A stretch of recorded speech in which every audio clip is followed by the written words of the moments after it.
El 31 de diciembre será la audiencia de formulación de cargos e inicio de instrucción fiscal a 16 militares por el delito de desaparición forzada de 4 adolescentes en el sur de Guayaquil. Mientras, con pruebas antropológicas se intenta confirmar si los cuerpos hallados en Taura corresponden a ellos. El Ministerio de Trabajo se disculpó con la vicepresidenta Verónica Abad, pero según sus abogados, la ministra Ivonne Núñez incumplió la orden de hacerlo en un mensaje a la nación. La jueza Nubia Vera ratifica en la Comisión de Justicia de la Asamblea que recibió presiones y fue amenazada para que se pronuncie en contra de la acción presentada por la vicepresidenta Abad, mientras el titular de la Judicatura, Mario Godoy, ahora la demanda por injurias. Desde enero, por decisión del Consejo de Quito, ya no serán retenidos los carros de los conductores que incumplan el pico y placa. La segunda turbina de la central Toachi Pilatón entrará en funcionamiento este viernes y entregará 68 megavatios, mientras la tercera turbina presentó un desperfecto. 30 sujetos armados y disfrazados de militares ejecutaron una explosión en el área donde se construye la nueva cárcel en Santa Elena. Hay un trabajador muerto y un militar herido, según el director del SNAI. 2 accidentes de tránsito dejaron 6 muertos en Guamote, provincia de Chimborazo, y la vía Cuenca-Sogues en Azuay. Un avión de Azerbaiyán Airlines con 67 personas a bordo se estrelló en Kazajistán. Según un funcionario estadounidense, el sistema antiaéreo de Rusia habría derribado la nave, dejando 38 muertos. El Club Emelec irá a elecciones de un nuevo director en febrero y con ello busca salir de su crisis institucional. Jueves 26 de diciembre de 2024, bienvenidos a Televistazo Estelar. Sigue el drama de los familiares para identificar si los 4 cuerpos calcinados encontrados en Taura pertenecen a los menores desaparecidos el pasado 8 de diciembre después de un operativo militar. Aquí iniciamos.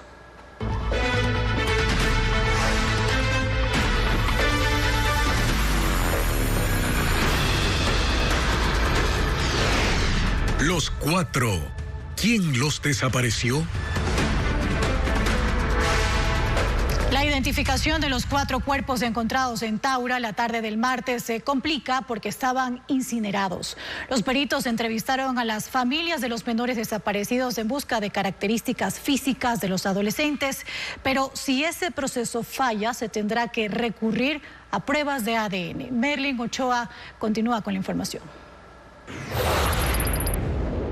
Los 4 cuerpos con huellas de tortura fueron encontrados la tarde del martes junto al río Taura en el recinto Casa de Zinc del Cantón Naranjal en la provincia del Guayas. Es una zona de difícil acceso en medio de manglares y a 1,5 kilómetros de la carretera principal. Los equipos de criminalística tuvieron que trasladarse en lanchas. Los cadáveres fueron llevados al Laboratorio de Criminalística y Ciencias Forenses en el sur de Guayaquil, hasta donde llegaron los padres y familiares de los hermanos Ismael y Josué Arroyo, de 15 y 14 años, y sus amigos Saúl Arboleda, de 15, y Steven Medina, de 11 años, todos desaparecidos el 8 de diciembre, luego de un operativo militar. En el sitio también estuvieron los abogados de la Comisión Permanente por la Defensa de los Derechos Humanos, que apoya legalmente a las familias. Fue imposible identificar los cuerpos por medio de huellas dactilares porque estaban calcinados. Empezaron entonces los exámenes de antropología. Y eso tiene que ver con la información que las familias se están dando en cuanto a heridas que hayan tenido antes, los chicos, ¿no?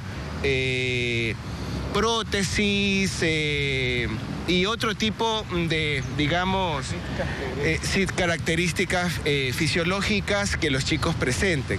Los resultados de este segundo proceso podrían estar listos el lunes, pero dado que algunas partes están incompletas por la calcinación, los abogados piensan que será necesario realizar pruebas de ADN, un proceso que tomaría un mes. De ser así, solicitarán al Ministerio del Interior la participación de laboratorios internacionales para agilizar los resultados. Para que eso, en el peor de los casos, se active y hacer que lapso de espera angustiante sea el menor posible. Los padres de los 4 desaparecidos se aferran a que ellos aún están vivos. Piden que no dejemos de buscar a los 4 chicos hasta que los resultados de criminalística sean oficiales.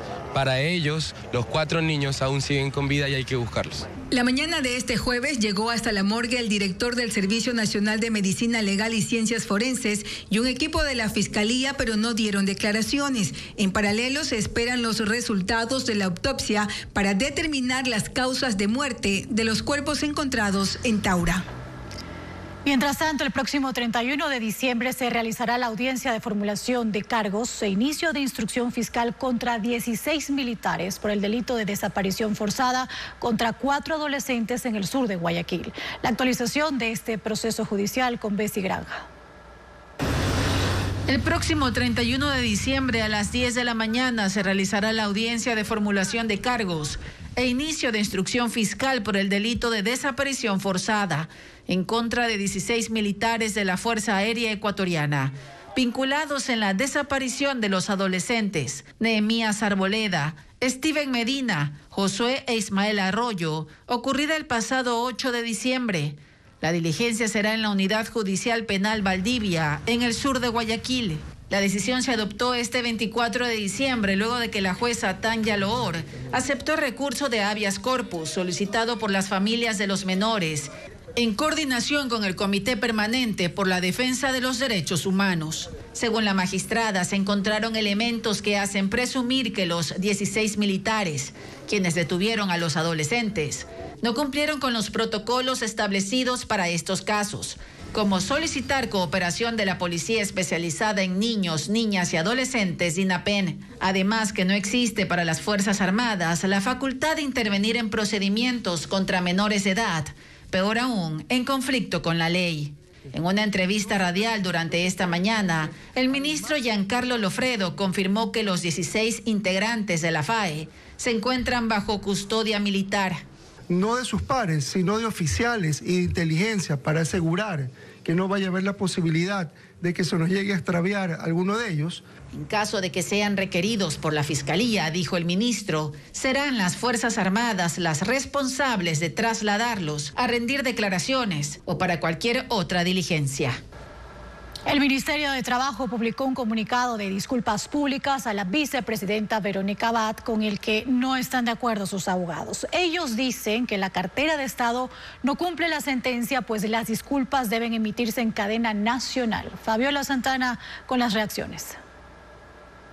El Ministerio del Trabajo sí emitió disculpas públicas a la vicepresidenta Verónica Abad, pero no cumplió con la sentencia de la jueza. Eso lo dicen los abogados de la vicepresidenta. El comunicado del ministerio se publicó a 3 días de que la jueza Nubia Vera determinó la vulneración de los derechos de Verónica Abad y ordenó emitir disculpas públicas como medida de reparación. La cartera de gobierno publicó en su portal web y en redes sociales: se extienden disculpas públicas a la accionante María Verónica Abad Rojas al decidir la juzgadora otorgarle el derecho a ser funcionaria pública bajo el régimen de la Ley Orgánica de Servicio Exterior y no servidora pública bajo el régimen de la Ley Orgánica de Servicio Público LOSEP. Aunque aclaró que la jueza ratificó la competencia del Ministerio del Trabajo y ordenó continuar con la sustanciación del sumario administrativo. Para los abogados de la vicepresidenta, el Ministerio del Trabajo no cumple con la sentencia, pues las disculpas públicas deben ser emitidas por la ministra de Trabajo, Ivonne Núñez, en un mensaje a la Nación. El comunicado fue firmado por la cartera de Estado. No cumple los parámetros de reparación integral. El mensaje no es ese. Eso parece un comunicado como no quiero ser Oscar en el trato, pero como un berrinche, ¿no? Como, lo hago porque me toca, ni siquiera lo han hecho bien. Ellos acudirán a la jueza y en caso de que no logre el cumplimiento de su resolución, podrían interponer una acción de incumplimiento en la Corte Constitucional que contempla sanciones de destitución. Ya la declaración de derechos está. La declaración de derechos vulnerados, ojo, ya está. Entonces, lo que ellos tienen que hacer es acatar y cumplir. Pero aún en eso vemos una actitud indiferente por parte del Ministerio de Trabajo y hasta prepotente, ¿no? Porque ni siquiera están haciendo caso a la justicia. La defensa de Abad espera no tener que llegar a esas instancias. Por otro lado, faltan 10 días para el inicio de la campaña electoral y el presidente aún analiza la posibilidad de pedir licencia o no. Su ministro de Gobierno insiste en que no es necesario, mientras en la Asamblea su bloque tomará la misma decisión que el jefe de Estado. Patricio Díaz informa los escenarios en este caso. El pedido o no de licencia de las autoridades que van por la reelección agudiza el debate. El presidente Daniel Noboa y los legisladores de su bancada analizan no solicitarla. El ministro de Gobierno, José de la Gasca, ha insistido en sus últimas intervenciones en que el presidente de la República no debe pedir licencia. Su argumento es que en un dictamen de la Corte Constitucional de 2010 se menciona que este periodo, posterior a la muerte cruzada, no es ordinario y no cuenta como reelección. A mi criterio, no aplica la obligatoriedad del artículo 93 para pedir del Código de la Democracia para pedir la licencia, pero eso es una decisión que tendrá que tomar el presidente. Pero de los más de 90 legisladores que van a la reelección, la mayoría ha pedido licencia. Incluso la presidenta de la Asamblea les dio hasta este sábado para presentar su solicitud. Ellos insisten en que esta sí es una obligación de todos los candidatos a la reelección. Primero porque el Código de la Democracia expresamente así lo dice y porque al final del día no perdemos nuestra condición de servidores públicos. Y un servidor público en el ejercicio de su cargo no puede hacer proselitismo político, además que es incongruente que alguien esté en campaña y también esté ejerciendo la legislatura porque no va a poder ni siquiera asistir al Parlamento. Si el presidente y sus legisladores no piden licencia, se convierten en autoridades y a la vez candidatos, en contradicción al Código de la Democracia que sanciona a los servidores públicos que en ejercicio de sus funciones induzcan al voto a favor de determinada preferencia electoral. Es lamentable que un candidato pueda decir, no voy a hacer los meetings, no voy a ir a los diferentes recorridos, pero sí voy a ir al debate. Y evidentemente, si es que no compareciera al debate, eso ocasiona que cometa una infracción muy grave. Según constitucionalistas, en caso de que no pida licencia, el órgano que debe definir si están cumpliendo o incumpliendo la ley es el Tribunal Contencioso Electoral, siempre que alguien haga una denuncia por infracción electoral. El CNE, que es la institución que organiza, vigila y controla el proceso, no ha tomado una postura más allá de las declaraciones de sus autoridades. La campaña electoral inicia el 5 de enero. El presidente tiene 10 días aún para tomar una decisión. 4 causas se ventilan en la justicia a raíz del fallo de la jueza Nubia Vera, que revocó la suspensión de la vicepresidenta Verónica Abad. La Fiscalía investiga al presidente del Consejo de la Judicatura, Mario Godoy. Él presentó una denuncia penal y una querella por calumnia en contra de la jueza y ella también está en la mira de la Corte de Pichincha. Jacqueline Rodas con explicación. El pasado lunes, la jueza Nubia Vera revocó la suspensión de la vicepresidenta Verónica Abad y denunció que el presidente del Consejo de la Judicatura, Mario Godoy, la intimidó, amenazó con destituirla y le entregó un dispositivo tipo pendrive con el fallo en contra de Abad. Ese día la Fiscalía, de oficio, abrió una investigación previa y ya notificó a Godoy. También realiza diligencias. Entre ellas, convocó a la jueza para que rinda versión. No acudió al primer llamado y se fijó una segunda fecha. Nubia Vera tiene en su poder el pendrive que deberá entregar en cadena de custodia para someterlo a pericias. Entre tanto, llevó el dispositivo a una notaría y extrajo 9 páginas con los insumos jurídicos que justificaban el rechazo de la acción de protección de la vicepresidenta, que exigía a Godoy según la denuncia de Vera. Del otro lado, el Consejo de la Judicatura promueve la declaratoria de manifiesta negligencia o error inexcusable en contra de la jueza, que está en manos de la Corte Provincial de Pichincha y podría terminar en su destitución. Esa causa se abrió cuando Nubia Vera ya tenía el caso de la vicepresidenta y se activó un día después del 17 de diciembre, cuando Mario Godoy visitó a la jueza y también al presidente de la Corte de Pichincha, Fabián Favara. Pero hay 2 causas más que se ventilan en la justicia. Godoy presentó una denuncia penal en la Fiscalía por las acusaciones de Nubia Vera y también una querella por calumnias. Además, la jueza Nubia Vera denunció ante la Asamblea que recibió amenazas para resolver en contra de la vicepresidenta Verónica Abad en la acción de protección presentada contra el Ministerio de Trabajo. El presidente de la Judicatura, Mario Godoy, mencionado, también presentó una querella contra la funcionaria judicial. Patricio Díaz sigue el tema. La Comisión de Justicia convocó a la jueza Nubia Vera y al presidente de la Judicatura, Mario Godoy, para escuchar sus versiones sobre las denuncias de presiones para resolver en contra de la vicepresidenta en la acción de protección que presentó contra el Ministerio de Trabajo. Godoy no acudió. La comisión escuchó a la jueza Vera, que en su intervención reseñó las ocasiones en que la convocaron el director provincial de la Judicatura, un asesor del presidente del Consejo y el mismo Mario Godoy. Dice que le advirtieron que se activarían sumarios administrativos en su contra si no cumplía su pedido. Que ya va a ver que me van a destruir, que van a acabar con mi carrera profesional, que van a acabar con mi vida. Denunció que le entregaron un pendrive que tenía 4 páginas. Leyó parte del documento donde se declaraba como improcedente la acción presentada por la vicepresidenta Abad. Por ahí mostraron unos mensajes en el teléfono del doctor Mario Godoy, de que decía, mira, aquí está, Daniel Noboa necesita esto que salga ya, el presidente nos está presionando. Los legisladores le consultaron si tenía seguridad de que se trataba del número del presidente Noboa. Dese cuenta, ¿cómo yo afirmaría de que es del teléfono del presidente Daniel Noboa? No puedo asegurarlo. Vera declaró que le advirtieron que su decisión ponía en riesgo la economía del país. Si usted le concede la acción de protección, esta señora va a causar horrores, la confiabilidad crediticia se pierde y más de 11,000 millones de dólares no van a ser entregados, es decir, que ni su sueldo se va a pagar. La jueza lamentó que el presidente de la Judicatura, Mario Godoy, no se haya presentado para poder encararlo, aunque dice sentir temor por su familia y su vida. Mientras tanto, Godoy presentó una querella por calumnia contra Vera, luego de haber denunciado presiones. El caso lo resolverá la Unidad Judicial Penal de Ñaquito.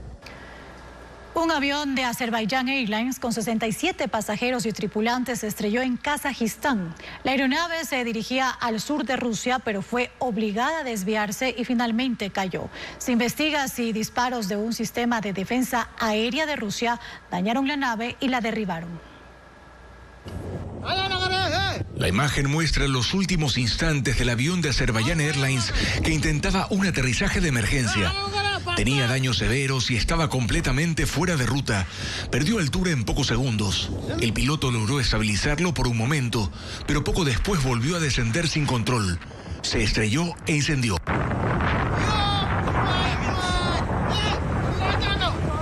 38 pasajeros murieron. A pesar de la gravedad del impacto, 29 lograron sobrevivir. Muchos, sin embargo, se encuentran en estado crítico. El avión había salido de Bakú, en Azerbaiyán, con destino a Grozny, capital de Chechenia, en el sur de Rusia. Pero poco antes de aterrizar, la nave fue desviada y cruzó el mar Caspio hacia Kazajistán, donde cayó cerca de la localidad de Aktau. Los restos de la nave muestran una serie de impactos en el fuselaje, compatibles con la versión de que un misil posiblemente ruso fue disparado y la metralla lo alcanzó en vuelo, dejándolo con daños severos. El ataque, según medios extranjeros de prensa, ocurrió poco antes de llegar a su destino original y se le prohibió el aterrizaje en aeropuertos rusos, por lo que se desvió a Kazajistán. Informaron además que en ese momento, en la zona, Rusia combatía un ataque con drones de Ucrania. Se investiga además por qué los sistemas de localización de la nave fueron desactivados cuando volaba sobre Rusia, dejándola fuera del alcance de los radares, y solo fueron reconectados cuando el avión volaba sus últimos minutos sobre Kazajistán. Rusia desplegó un vuelo especial de emergencia para trasladar a ese país a una docena de heridos. Otros tantos fueron llevados a Grozny, en Chechenia, y están hospitalizados en condiciones graves. Rusia ha pedido que no se adelanten conclusiones hasta que esté listo el informe de la comisión investigadora, integrada por técnicos de Rusia, de Azerbaiyán y Kazajistán. Analizan las evidencias en tierra y la grabación de la caja negra que conserva las conversaciones de pilotos con controladores aéreos hasta segundos antes del impacto. Toachi Pilatón ya tiene 2 de sus 3 últimas turbinas operando. Una tercera tiene problemas técnicos y empezará a generar en enero. Francisco Garcés cuenta las novedades en esa hidroeléctrica. La segunda de las 3 últimas turbinas de Toachi Pilatón está disponible y desde este viernes podrá generar 68 megavatios. La turbina, que está funcionando en fase de pruebas técnicas, se unirá a otra igual que está en funcionamiento, sumando 136 megavatios. Ambas estarán en la etapa experimental en la que el SENACE determina el esfuerzo al que deben ser sometidas para verificar su correcto funcionamiento. La tercera y última turbina de la casa de máquinas Ayurikin aún está en ajustes técnicos. Una de sus partes sufrió un desperfecto y la ministra Inés Manzano informó que estará disponible la segunda quincena de enero.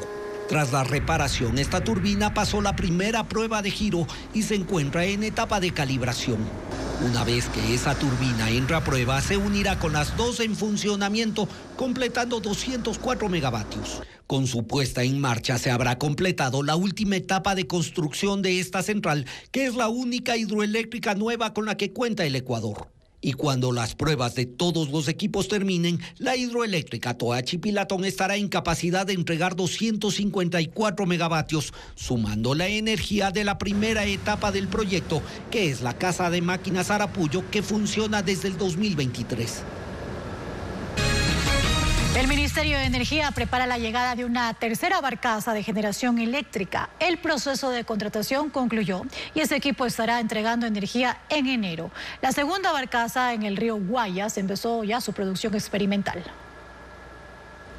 La barcaza turca Murat Bey de Car Power Ship empezó las pruebas de operación y estará lista la próxima semana para entregar 100 megavatios de electricidad al país. Con ella, el Ecuador completará 200 megavatios de electricidad llamada flotante, contratada por la emergencia.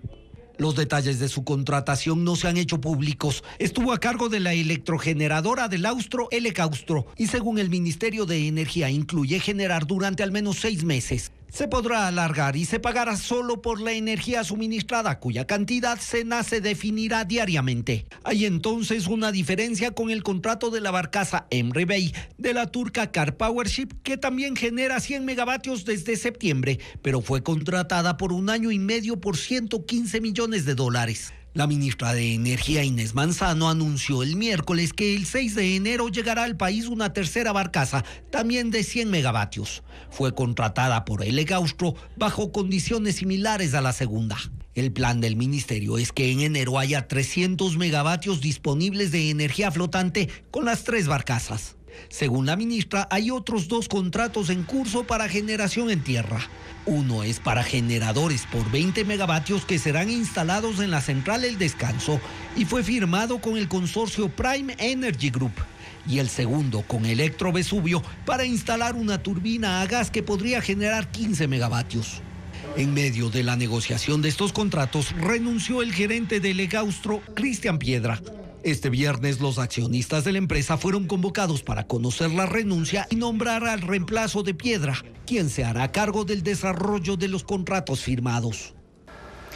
Desde abril del próximo año, 2.763 productos importados para la producción nacional pagarán impuesto a la salida de divisas. Otros 170 insumos farmacéuticos o que sirven para elaboración de medicinas no pagarán esta obligación. Diego Puente informa que el cobro no será de inmediato y explica por qué.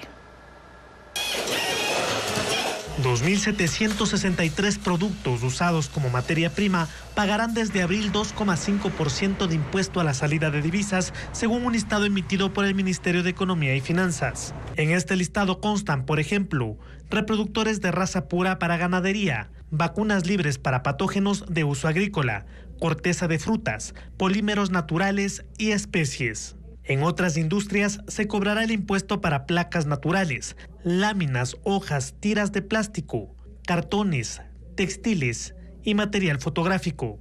También en calculadoras electrónicas, partes de fotocopiadoras, desechos de pilas y baterías, desperdicios de metales preciosos y mecanismos de relojería. Actualmente el sector industrial paga 5% del impuesto a la salida de divisas por la importación de bienes, pero puede deducirlo del impuesto a la renta, por lo que no tiene un impacto financiero. Con el impuesto del 2,5% en los sectores agroindustriales, camaroneros y bananeros, se estima un costo adicional de $150 millones. El acuerdo ministerial aclara que 170 productos médicos o insumos para elaborarlos no pagarán el impuesto a la salida de divisas. En el listado se contemplan jugos y extractos vegetales, aceites de hígado de bacalao, esmeriles para tratamientos médicos y dentales, minerales de titanio y sus concentrados. Tampoco se aplicará el impuesto a antibióticos como la ampicilina, amoxicilina y sus derivados, medicamentos mezclados y sin mezclar para usos terapéuticos y para tratamientos oncológicos o virus de inmunodeficiencia humana, entre otros.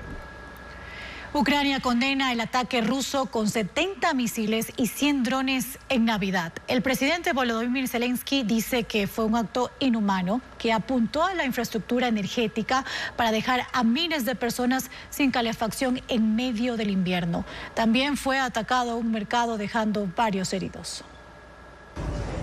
La región central de Dnipropetrovsk, así como Kharkov en el este, Nikópol en el sur o Kryvyi Rog al norte de Jersón, han sido los blancos más recientes de los ataques de Rusia. Y aunque Ucrania reporta que varios misiles y drones que fueron usados en esta ofensiva, agravada desde el 24 de diciembre, fueron interceptados, otros cayeron principalmente en áreas residenciales y de instalaciones de la infraestructura energética, dejando inhabilitado el servicio eléctrico y de abastecimiento de gas para los sistemas de calefacción en medio de temperaturas bajo cero. Volodymyr Zelensky condenó la agresión calificándola como inhumana. Putin eligió deliberadamente el día de Navidad para atacar, dijo. El director de la principal empresa proveedora de energía señaló que se trató de un acto depravado al que hay que responder, mientras que el gobierno de Ucrania pide a los países aliados más defensas aéreas. Pues a los ataques en Navidad, esta mañana se sumó otro con 31 drones contra un mercado, un incidente que también dejó muertos y heridos. En 2 meses se cumplirán 3 años desde el inicio de la invasión de Rusia, y en Estados Unidos, que ya ha enviado ayudas por $175 mil millones, el presidente Joe Biden ha pedido al Ministerio de Defensa que esa asistencia militar no se detenga. Israel atacó varios puntos de Yemen, incluyendo el aeropuerto internacional de la capital Sanaa. Videos en redes sociales mostraron el caos en las instalaciones al momento del ataque. En el lugar también estaba el director general de la Organización Mundial de la Salud, quien resultó ileso y confirmó la destrucción de la torre de control, parte de la pista y de las salas de embarque. El primer ministro israelí Benjamín Netanyahu dijo que sus fuerzas atacaron blancos hutíes y agregó que su objetivo es erradicar al grupo rebelde socio de Irán. Por ahora no hay reporte de víctimas. Y miles de migrantes se apresuran a llegar a Estados Unidos antes de que tome posesión Donald Trump el próximo 20 de enero. Mientras tanto, sus funcionarios ya adelantan detalles de cómo será el proceso de deportación una vez que inicie su gobierno. Bajo el intenso sol y con paso apresurado, esta familia camina por el borde de una carretera de Honduras. La pareja y su hijo viajan desde Venezuela y su objetivo es entrar a Estados Unidos antes del 20 de enero. Venezuela la plata ya no vale. Yo trabajaba de vigilante, trabajaba de construcción, 2 trabajos. Y con eso yo lo que compraba prácticamente como 1 kilo, 1 libra de arroz. En México los albergues están colapsados. La cantidad de personas que llega a diario supera por mucho su capacidad de gestión. Y es que son miles de migrantes latinos de Medio Oriente, África y Asia en travesía. Creen que entrando a territorio estadounidense antes del cambio de administración, tendrán la oportunidad de hacer vida en ese país. Sin embargo, este jueves, Tom Homan, quien será el encargado de la política migratoria de Trump, advirtió una vez más sobre los controles fronterizos y la ola de deportaciones que habrá desde el primer día de gobierno. El llamado zar de la frontera detalló que las familias serán enviadas a centros de detención migratorios con tiendas de campaña o carpas para su expulsión del país, incluso si ya tienen hijos nacidos en Estados Unidos. Dijo que será decisión de los padres si dejan a los menores o retornan con ellos a sus países de origen. Autoridades de Hawái investigan la aparición de un cuerpo que quedó atrapado en el compartimiento del tren de aterrizaje de un avión de United Airlines. La aeronave salió del aeropuerto de Chicago hacia Maui en la víspera de Navidad y en la tarde del 24 de diciembre. Perú declara emergencia ambiental durante 90 días para combatir los efectos de un derrame de petróleo en la provincia de Talara. 6 playas de la región fueron afectadas por una fuga cuando se iba a realizar la carga de crudo a una embarcación por parte de la empresa estatal Petroperú. La limpieza ha continuado y ahora se espera que inicien las labores de remediación por este incidente que una vez más se ha producido en las costas peruanas. Asia conmemora el tsunami más mortífero de la historia. 20 años después, el jueves 26 de diciembre, se celebran ceremonias para evocar el doloroso recuerdo de las enormes olas que mataron a más de 220,000 personas 2 días después de Navidad. El 26 de diciembre de 2004, un terremoto de magnitud 9.1 frente a la costa occidental de la isla de Sumatra generó enormes olas que barrieron Indonesia, Sri Lanka, India, Tailandia y otros 9 países del Océano Índico, matando a personas en lugares tan lejanos como Somalia. A su velocidad máxima, las olas viajaron a casi 800 kilómetros por hora y alcanzaron alturas de hasta 30 metros. Tigres siberianos retosan en la nieve en un parque en la ciudad china de Xinjiang, en el noreste del país. Las recientes caídas de temperatura supusieron un regalo para los más de 100 felinos en el parque del tigre siberiano. Especialistas los cuidan, también los crían. Los animales aprovecharon el tiempo para jugar con la nieve en el suelo o disfrutar de paseos por los bosques, y algunos incluso se acurrucaban alrededor de un árbol para mantenerse calientes. Los criadores han hecho arreglos adicionales que incluyen mejorar sus dietas y condiciones de vida para ayudar a los tigres a disfrutar de un invierno más cómodo. En Colombia, la Feria de Cali inició y la ciudad vibra al ritmo de la salsa. Más de 2,000 artistas y 40 escuelas de salsa desplegaron su talento en el Salsódromo durante la inauguración. El evento se desarrolla a lo largo de 1,5 kilómetros de una autopista donde los asistentes disfrutan del baile, carrozas y conciertos. Rubén Blades, Yandel, Silvestre Dangond, el Binomio de Oro y el grupo Nietzsche serán parte de los invitados en esta edición número 67 que terminará el 30 de diciembre.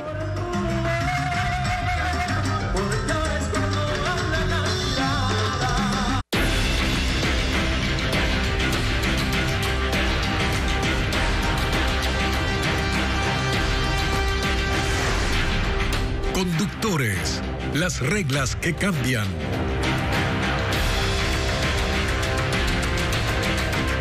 En Quito, desde el próximo año se aplicarán cambios en el sistema de restricción pico y placa. Ya no serán retenidos los vehículos que infrinjan la ley y se podrá pagar las multas con trabajo comunitario. Adriana Bermeo amplía la información. El Consejo Metropolitano de Quito aprobó 3 cambios en el sistema de restricción vehicular conocido como pico y placa, que se aplicarán desde el próximo año, 60 días después de que se notifique a la Agencia Metropolitana de Tránsito.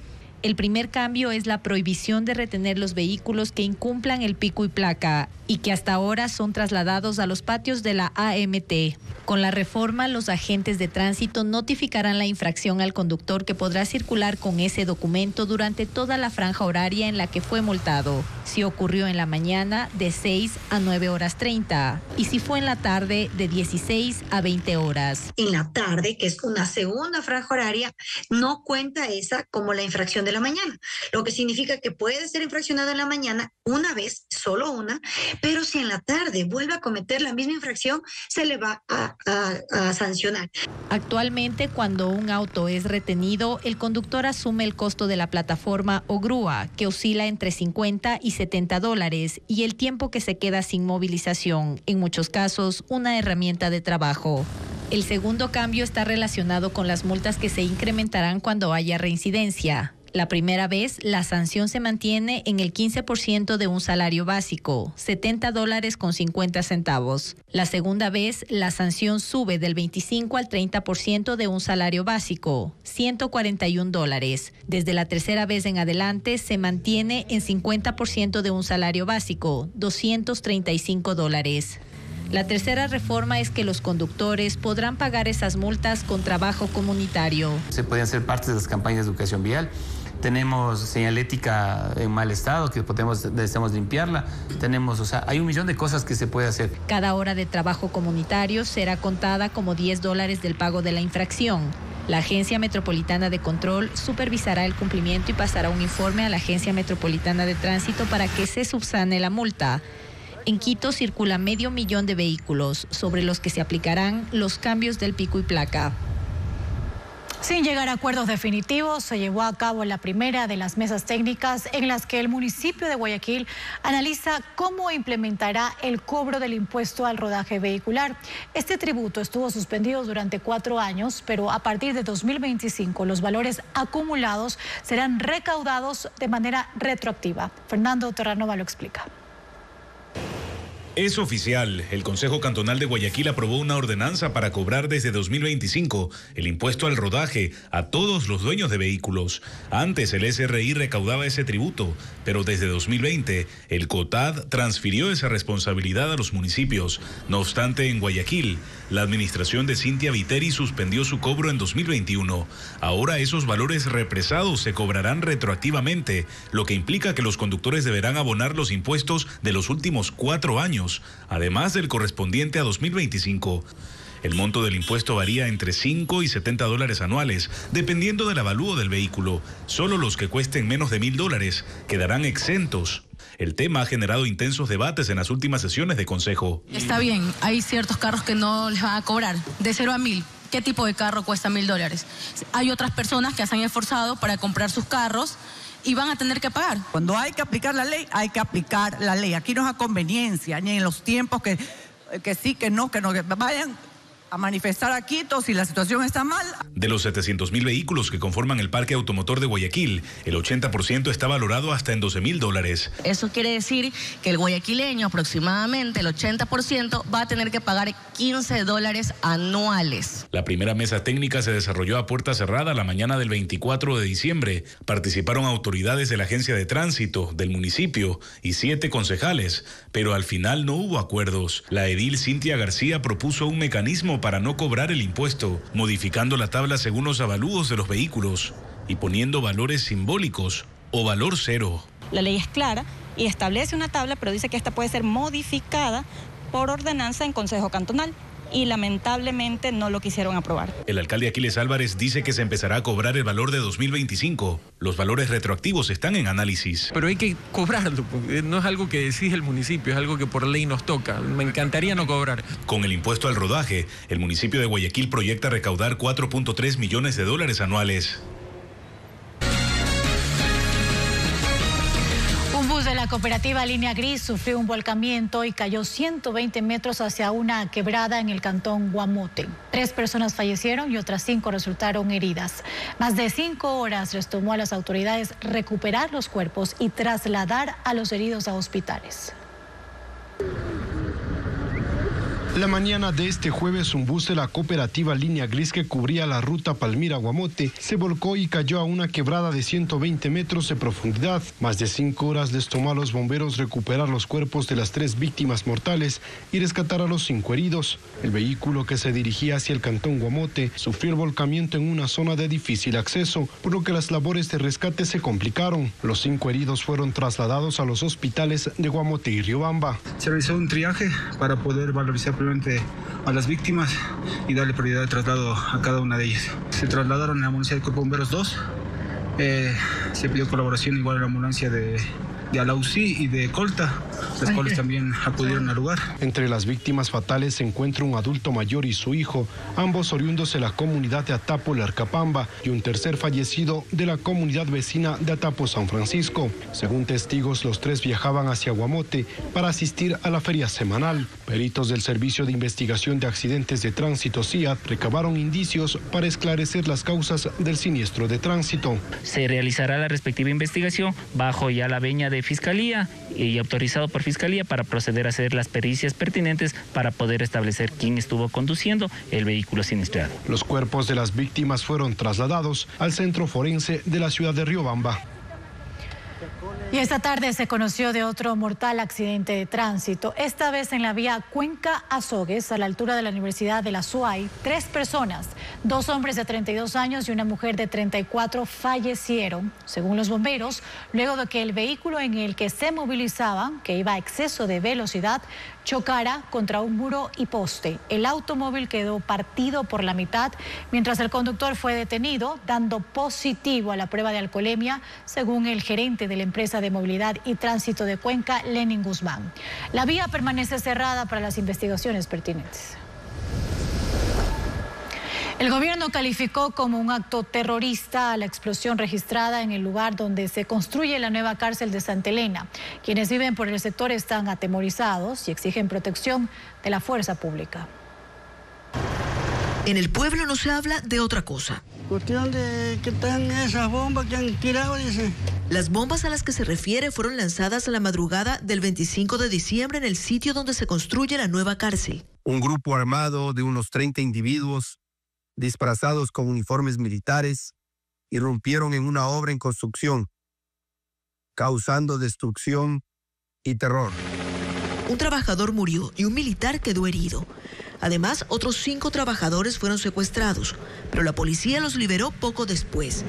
Él o los autores aún no están identificados, aunque el SNAI parece tener alguna pista. Este ataque revela la alianza entre grupos criminales y ciertos sectores políticos que, en lugar de rechazar estos actos, los utilizan para frenar el avance del gobierno en su visión de devolver la paz y la seguridad a los ecuatorianos. En el pueblo, mientras tanto, lo ocurrido preocupa. Por ende, la petición aquí, en Juntas del Pacífico, es simple. Y ahora que está en construcción la cárcel, tiene que haber más personas para que guarden, cuiden, porque nosotros estamos en peligro.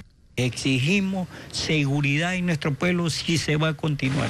En el lugar del atentado ha habido un par de cambios evidentes. Primero, la seguridad se ha reforzado. Hay militares por todo el área. Y segundo, los trabajos se han suspendido temporalmente, mientras se realizan las investigaciones y las labores periciales para intentar dar con los responsables. Se cumplen 5 días de la desaparición de 21 pescadores en Manta, provincia de Manabí. Según el reporte de la Capitanía del Puerto, ellos naufragaron en el barco Patricia Lin, que zarpó el 21 de diciembre. Sus familiares esperan que las operaciones de búsqueda no cesen, pues mantienen la esperanza de encontrarlos. En Manabí, los familiares de los 21 pescadores desaparecidos se turnan para esperar noticias en los exteriores de la Capitanía del Puerto. El zarpe del barco Patricia Lin de 220 toneladas se dio la tarde del sábado 21 de diciembre desde la ciudad de Manta. Su salida quedó registrada en un video captado desde otra embarcación. En un comunicado de la empresa naviera Albacares S.A., que es operadora de la embarcación, detalla que se mantuvo comunicación con el jefe de máquinas a las 20:50, sin reportar ninguna novedad. La última señal del barco fue detectada a la 1:50 de la madrugada del domingo y desde allí se perdió el contacto. Que regresen con vida. Y si lamentablemente pues naufragaron, encontrar sus cuerpos. Es lo único que nosotros como familiares pedimos, que por favor, para darle una cristiana sepultura y saberlos visitar en un lugar donde ellos estén. La Capitanía del Puerto de Manta mantiene activo el protocolo de búsqueda. La madrugada del domingo hallaron 2 balsas salvavidas abiertas sin personas a bordo. También otros pescadores alertaron de utensilios de pesca y víveres que encontraron flotando en alta mar. Estos restos confirman el posible hundimiento accidental del barco a unas 34 millas de distancia del puerto manabita. Según la Armada Nacional, el número de 21 pescadores determinado por los familiares es superior al permiso concedido por la institución. Nosotros en el zarpe tenemos a 17 tripulantes, pero más sin embargo 16 fueron los que embarcaron porque una persona en último momento pues no pudo embarcar. Los demás tripulantes se han embarcado pero sin autorización. Eso ya tiene que dilucidarlo dentro de las investigaciones que ya se aperturó aquí en la Capitanía el expediente sumario para investigar los aspectos técnicos marítimos que sucedieron en este percance. A las labores de la Armada Nacional en alta mar también se incorporó la Brigada de Rescate Acuático del Cuerpo de Bomberos de Manta y se trabaja con un recorrido aéreo para apoyar la búsqueda, que según se manifestó continuará. El barco tenía que permanecer en el mar una semana, pues su regreso estaba previsto para el 28 de diciembre.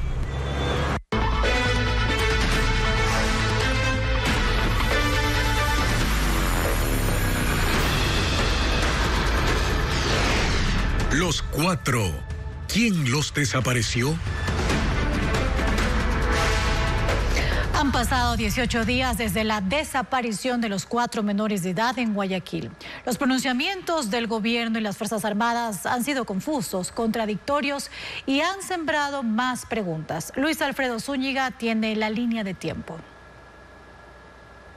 La desaparición ocurrió la noche del domingo 8 de diciembre, pero se hizo pública 6 días después, cuando los padres, ya desesperados, lo denunciaron a medios de comunicación. A 11 días de la desaparición, apenas llegó la primera reacción oficial. Fue escueta. En un breve comunicado, el Comando Conjunto de las Fuerzas Armadas solo mencionó que trabajaba en la búsqueda, que se colaboraba con Fiscalía y que se tomaron medidas adicionales.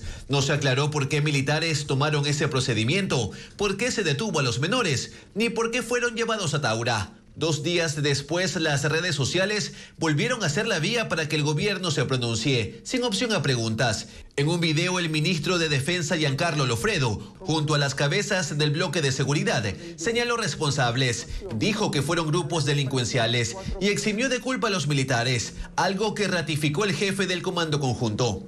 Se descarta cualquier participación de la fuerza pública en hechos posteriores a la referida intervención y que sería causa de la desaparición. Tenga la plena seguridad de que las Fuerzas Armadas no van a interferir en las investigaciones ni van a encubrir hecho alguno. Afirmaciones que se hicieron pese a que la investigación de Fiscalía aún está en curso. Y aunque aseguraron que no eran culpables, anunciaron la conformación de un tribunal de disciplina militar. Apenas el 22 de diciembre, el presidente Daniel Noboa hizo su primer pronunciamiento, también escueto, y en redes sociales. Cero impunidad, sea quien sea, aseguró, y ordenó que se intensifiquen las acciones para saber el paradero de los 4 chicos. 15 días después de la desaparición, finalmente las autoridades respondieron preguntas, el mismo día que se convocaron a plantones en las calles. En Radio City, el ministro Lofredo atribuyó la demora a que estaban verificando información. Apenas ese día confirmó que los militares sí detuvieron a los menores, que fue una patrulla con 16 uniformados y que lo hicieron según un informe porque habían participado de un robo. Además que la patrulla fue a Taura porque esa era su base. Los niños ya no estaban bajo la custodia de los militares y estaban libres y en contacto con su padre. Que los habían dejado en Taura. Casi a la misma hora, el presidente Noboa habló en Radio Democracia. Aseguró que no encubriría a nadie y que aún no era momento de tratar el caso como desaparición forzada. Sumó una sugerencia. He sugerido a una comisión de que los 4 chicos sean considerados como héroes nacionales. Sin embargo, no quedó claro por qué los declararía héroes y cómo esto contribuiría a encontrarlos. El mismo día en redes sociales circuló el video que se mostró en la Asamblea Nacional.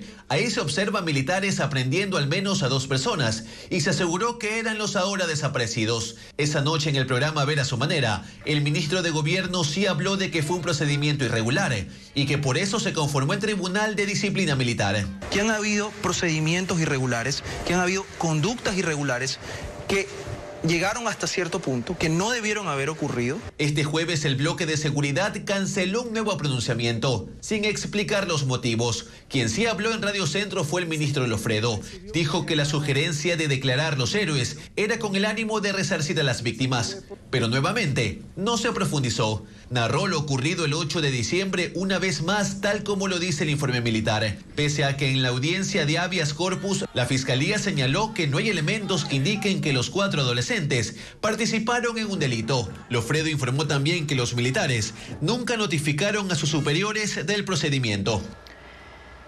El delito de desaparición forzada, por el que se investiga el caso de los 4 adolescentes de Guayaquil, podría generar responsabilidad internacional para el Estado si no se investiga y repara a las víctimas. 16 militares son investigados por ese delito. Jacqueline Rodas detalla la información. El delito de desaparición forzada, por el que son investigados los 16 militares involucrados en el caso de los 4 niños y adolescentes de Guayaquil, se sanciona hasta con 26 años de prisión. Para que se configure, debe tomarse en cuenta 5 elementos: que sea un agente del Estado el que prive de libertad a una persona, seguido de la falta de información, negarse a reconocer la privación de libertad o negarse a informar sobre el paradero o destino de la persona. Es un delito que parte de varias presunciones y parte de presunciones precisamente por la obligación que tiene el Estado de responder por la persona privada de la libertad. Entonces, hasta que no se aclare qué pasó con los chicos, el delito ya se configuró. David Cordero es experto en derechos humanos y ha litigado en el sistema interamericano. Según él, este caso cumple con esos elementos e incluso podría generar responsabilidad internacional para el Estado. Cuando son agentes del Estado, la responsabilidad es directa. Es decir, si es que no existe un resultado de la investigación, inmediatamente el Estado va a ser responsable. En la audiencia de habeas corpus se presentaron más casos de posible desaparición forzada durante la actual militarización, señala el experto. Por eso advierte que hay que tomar correctivos urgentes antes de que el Estado enfrente acusaciones más graves, como delitos de lesa humanidad. Se tiene que dar un mensaje muy claro de la altísima responsabilidad que tienen las Fuerzas Armadas y la Policía Nacional de respetar la ley, de respetar la Constitución, los tratados internacionales y de que pueden ser responsables por esto. Hay que apoyarles mientras cumplan la ley. Las declaraciones del ministro de Defensa y del jefe del Comando Conjunto de las Fuerzas Armadas, intentando deslindar responsabilidad de los militares o acusando a las víctimas, también puede generar responsabilidades penales o usarse como elementos en contra del Estado en litigios internacionales.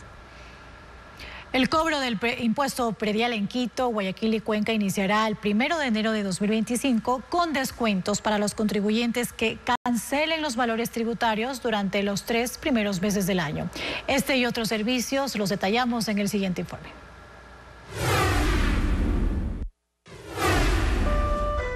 El cobro del impuesto predial en Quito, Guayaquil y Cuenca iniciará el 1 de enero de 2025 con descuentos para los contribuyentes que lo paguen antes de junio. La reducción es del 10% para aquellos que lo paguen hasta el 15 de enero e irá disminuyendo 1 punto cada 15 días. En Quito, los pagos pueden realizarse en línea en el portal www.quito.gov.es. En Guayaquil, desde la página www.guayaquil.gov.es y en Cuenca desde www.cuenca.gov.es. En Quito se ofrece un descuento para las personas que tienen una vivienda que cuesta hasta $81,000. Ellos estarán exonerados durante 5 años y pueden aplicar un descuento del 50% durante 5 años más.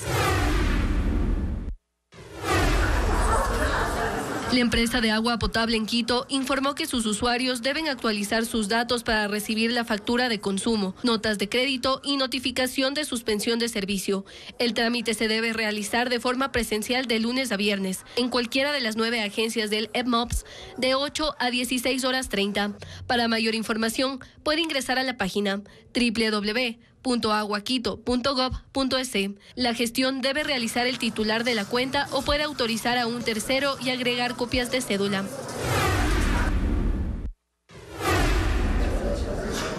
El Registro Civil anunció que el miércoles 1 de enero de 2025 no habrá atención en sus agencias. Durante el feriado nacional, atenderán el jueves 2 y sábado 4 de enero de 8 a 12 del día. Para mayor información sobre los servicios habilitados para esta jornada, debe ingresar al portal www.registrocivil.gov.es.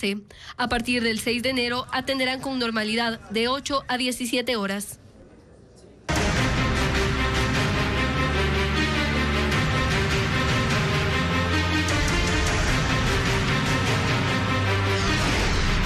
Empleo, ¿qué trae el 2025?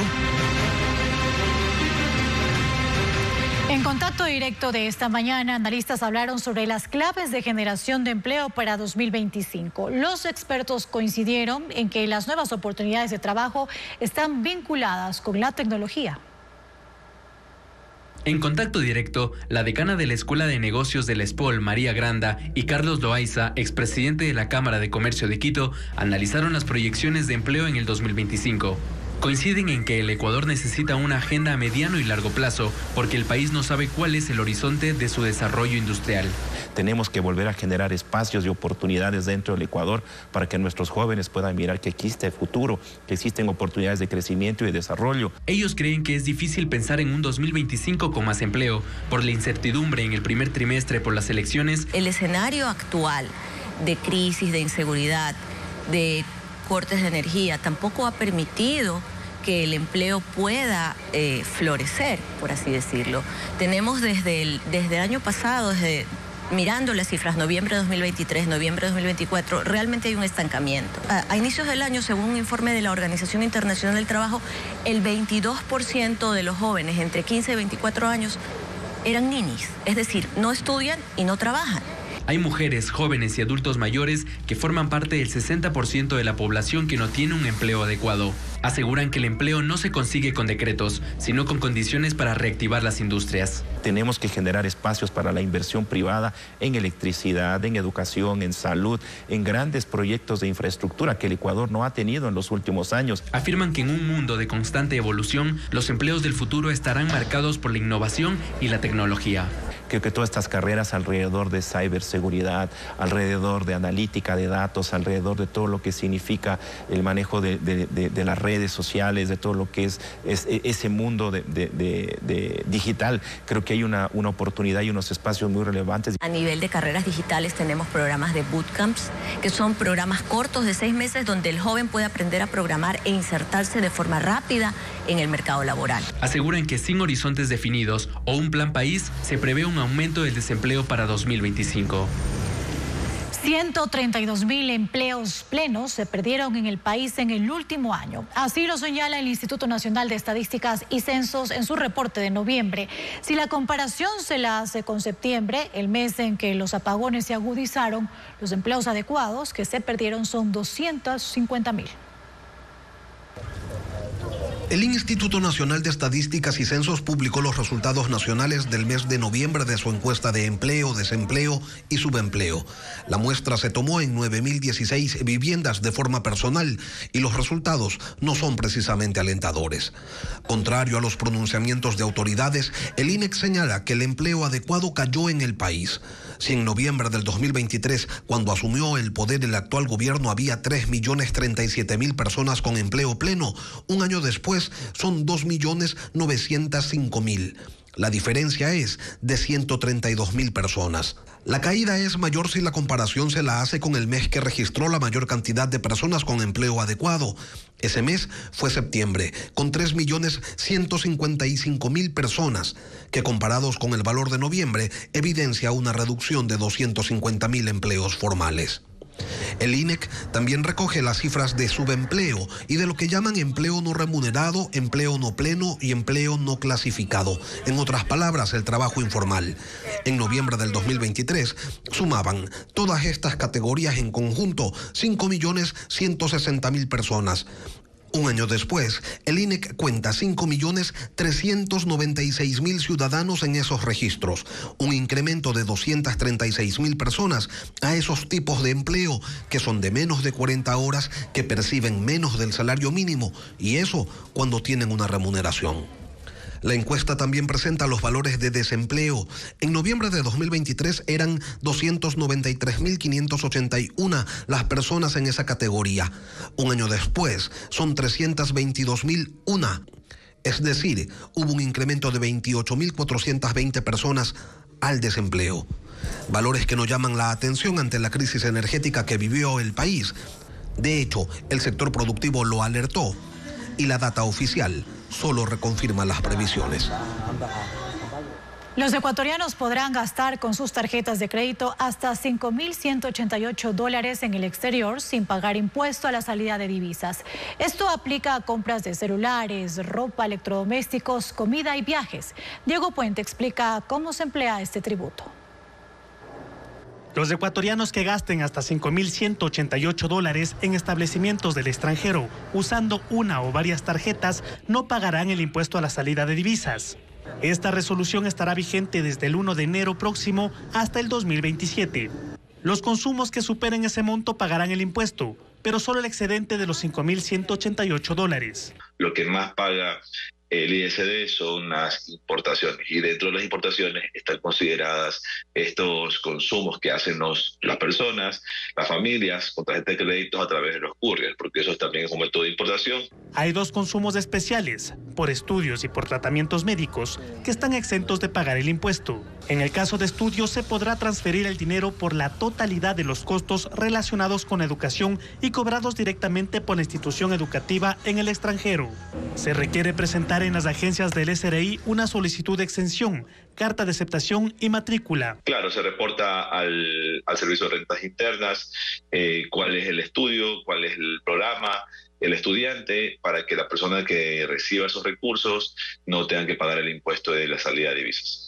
Las personas con enfermedades catastróficas, raras o huérfanas que tengan un diagnóstico avalado en Ecuador, pero un tratamiento en el extranjero, podrán transferir el costo total de la atención médica sin pagar impuestos. El impuesto a la salida de divisas representa al país cerca de $1.000 millones al año. Y millones de personas se preparan para recibir el nuevo año chino con el tradicional Festival de los Faroles en ese país, un show de luces que durará 42 días y hace gala del arte oriental. Un informe conjunto de Ecuavisa con INEX y SMG. En el jardín de Yuyuan, en Shanghái, se levantó un escenario de colores con un concepto de armonía entre el cielo, la tierra y los humanos, donde destaca la serpiente, que es el animal del nuevo año chino. Así será la edición número 30 del Festival de los Faroles, que empieza el 1 de enero y culmina el 12 de febrero. Vengo todos los años y definitivamente volveré después de que se enciendan las luces. Esta vez el show se llama Más allá de las linternas. Estará iluminado durante 42 días para proyectar un ambiente de montañas, bosques y árboles con cientos de pájaros. Según la tradición china, el Año Nuevo se celebrará el 29 de enero del calendario occidental. El precio de la entrada combina con las actividades del consumo dentro del centro comercial y el descuento puede alcanzar hasta 3.000 yuanes, unos $411. No solo es una buena experiencia visual, también estimula el comercio. El evento, considerado Patrimonio Cultural Inmaterial de China, busca mostrarle al mundo las costumbres más tradicionales del país oriental. Gracias por su sintonía, amigos. Mañana en Contacto Directo continúa el especial ¿Qué trae el 2025?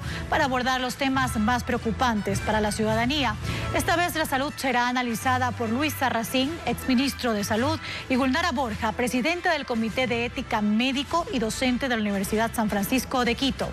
Siga las noticias a toda hora en ecuavisa.com. Información verificada por Ecuavisa. Buenas noches.